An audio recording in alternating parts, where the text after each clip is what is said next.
আসসালামু আলাইকুম প্রিয় দেশবাসী ভাই ও বোনেরা।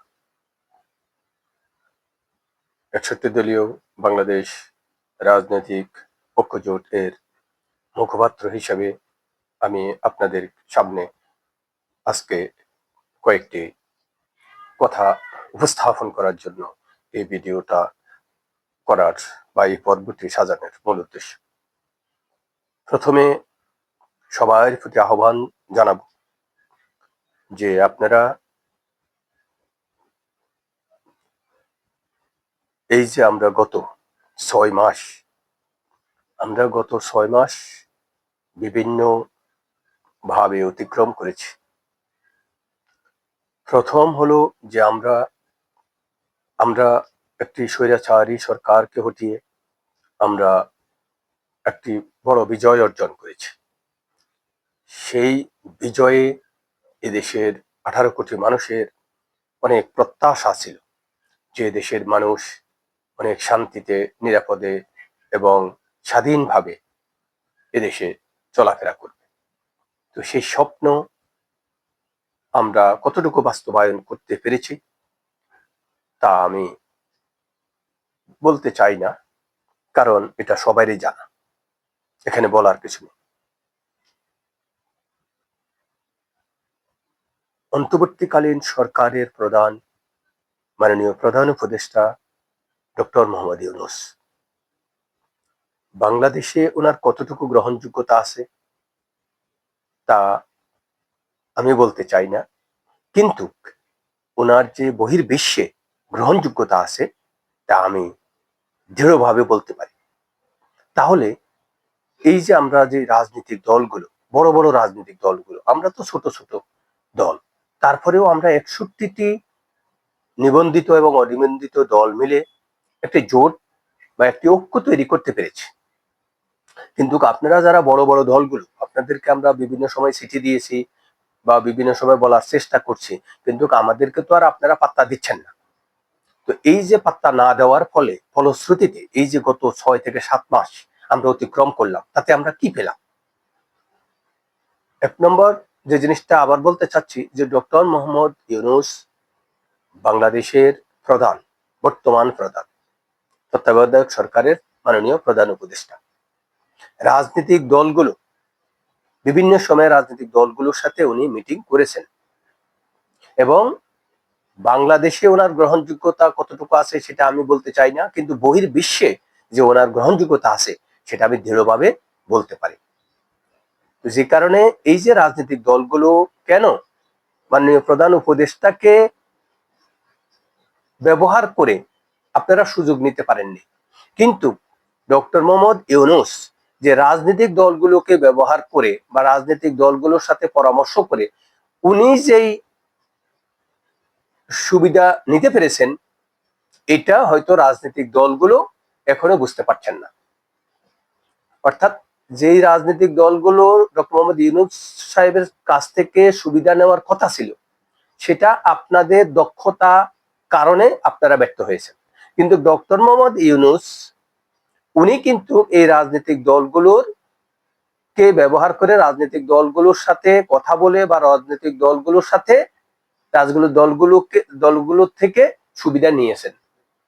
এখন এই যে রাজনৈতিক দলগুলোর সাথে সুবিধা নিয়েছেন, সেটাও তো হয়তো আপনারা রাজনৈতিক দলগুলো এখনো হয়তো উপলব্ধি করতে পারেননি, এটা আপনাদের ব্যর্থতা। কিন্তু মাননীয় প্রধান উপদেষ্টার ওনার সফলতা, কারণ উনি এখনো সফলভাবে ওনার স্থানে আছেন। এ হলো প্রথম কারণ। রাজনৈতিক দলগুলোর যদি সেই দক্ষতা, অভিজ্ঞতা এবং সেই ঐক্য থাকতো, তাহলে ডক্টর মোহাম্মদ ইউনূস মাননীয় প্রধান উপদেষ্টাকে আপনারা ব্যবহার করে আজকে বাংলাদেশটাকে অনেক দূরে নিয়ে যেতে পারতেন। এবং উনি সেজন্যই প্রথম থেকে বলে আসছেন যে হ্যাঁ, আমাকে কাজে লাগান, আমাকে পথ দেখান। কিন্তু আপনারা ওনাকে কাজে লাগাননি, আপনারা ওনাকে পথ দেখাননি। উনি কিন্তু ওনার পথ বেছে নিয়েছেন, যে কারণেই এই 6 মাস পরে এসে ছাত্ররা রাজনৈতিক দল করতে বাধ্য হয়েছে। এখন আসুন যে এই যে ইদানিং গত 5 থেকে 7 দিন পর্যন্ত আমরা যেটা দেখতে পাচ্ছি, যে এখন আবার আপনারা লেগেছেন মাননীয় সেনা প্রধানের বিরুদ্ধে। এই যে সেনা প্রধানের বিরুদ্ধে যে আপনারা বিভিন্ন ধরনের প্রভাকাণ্ডা করছেন, এই সেনা প্রধানের বিরুদ্ধে যে আপনারা কথাগুলো বলছেন, আপনারা দেশকে কোথায় নিয়ে যাবেন আপনারা কি বুঝতে পারছেন?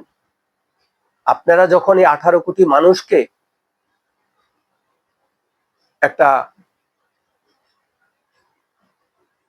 মৃত্যুর মুখোমুখি, এই 18 কোটি মানুষকে আপনারা অনিশ্চিত ভবিষ্যতের দিকে ঠেলে দিবেন, এই জন্য সমস্ত দায়িত্ব রাজনৈতিক দলকেই নিতে হবে। কারণ রাজনৈতিক দলের উপরেই এই দেশের 18 কোটি মানুষের ভরসা।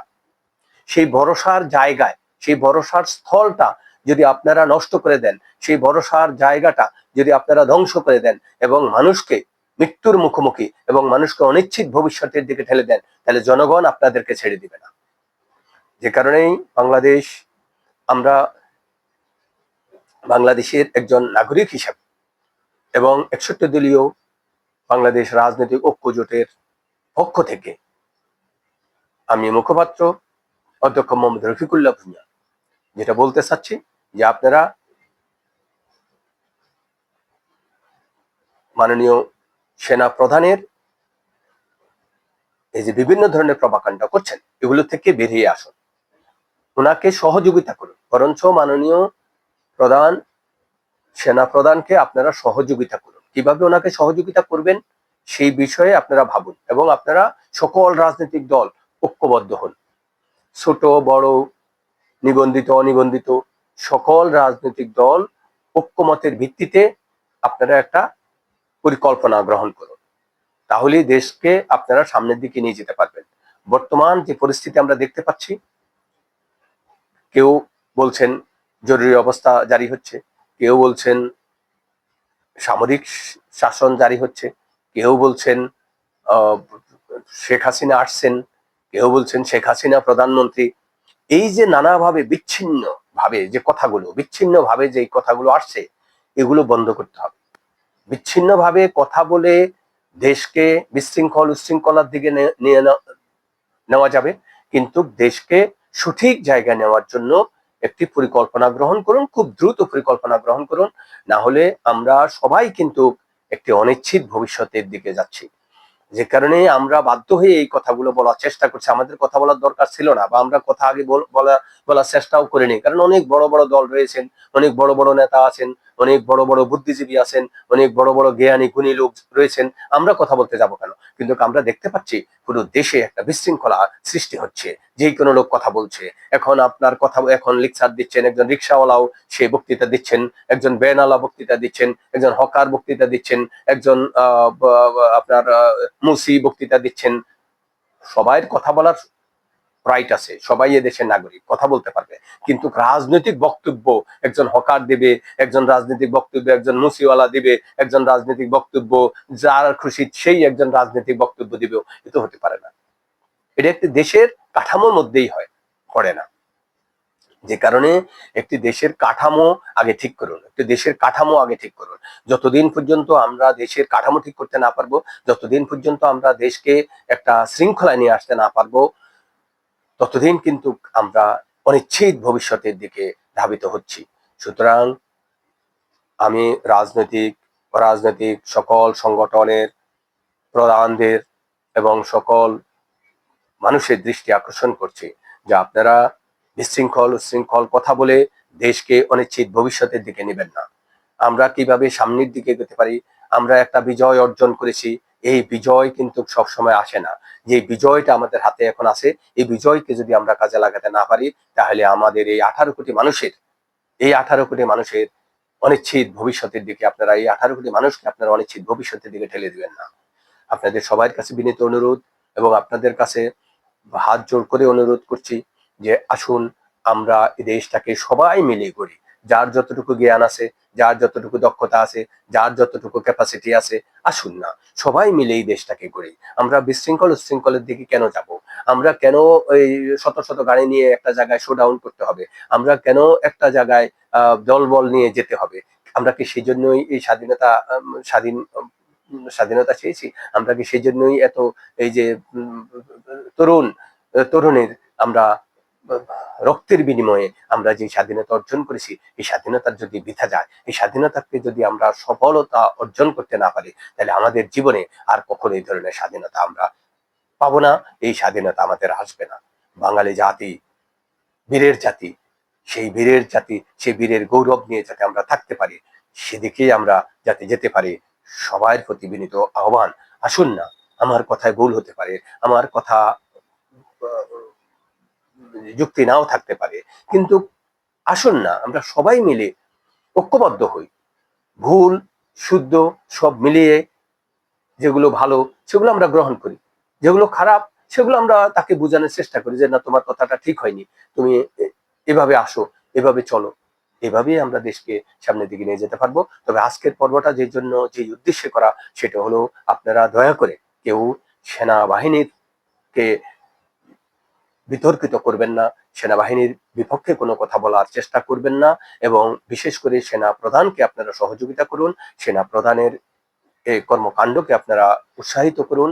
এবং এই যে 7 মাস ওনারা যে পরিশ্রম, যে শ্রম, যে ত্যাগের বিনিময়ে এই দেশকে এখনো ওনারা আমাদেরকে নিরাপত্তা দিয়ে যাচ্ছেন, সেজন্য ধন্যবাদ দিন, ওনাদেরকে ধন্যবাদ দিন, ওনাদেরকে বিতর্কিত করবেন না।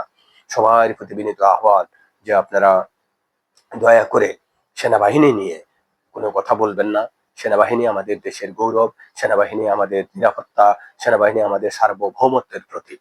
সুতরাং আপনারা যে যাই করুন না কেন, অন্তত সেনাবাহিনীকে নিয়ে আপনারা কথা বলার আগে অন্তত একটু ভাবুন, একটু চিন্তা করে কথা বলুন। সবাইকে প্রীতি শুভেচ্ছা অভিনন্দন। আসসালামু আলাইকুম। সব ভালো থাকুন, সুস্থ থাকুন, নিরাপদে থাকুন, এবং দেশকে আমরা সামনের দিকে কিভাবে নিয়ে যাব সেভাবে সবাই মিলে ঐক্যবদ্ধ হন, ঐক্যবদ্ধ হন। ঐক্যবদ্ধের কোনো বিকল্প নেই, এটা আমরা বারবার বলে আসছি। সবাইকে আবারও প্রীতি শুভেচ্ছা এবং অভিনন্দন, যাতে সবাই মিলে আমরা সুন্দরভাবে আমরা ঈদ উদযাপন করতে পারি, সেই দিকে সবাই মনোযোগী হন।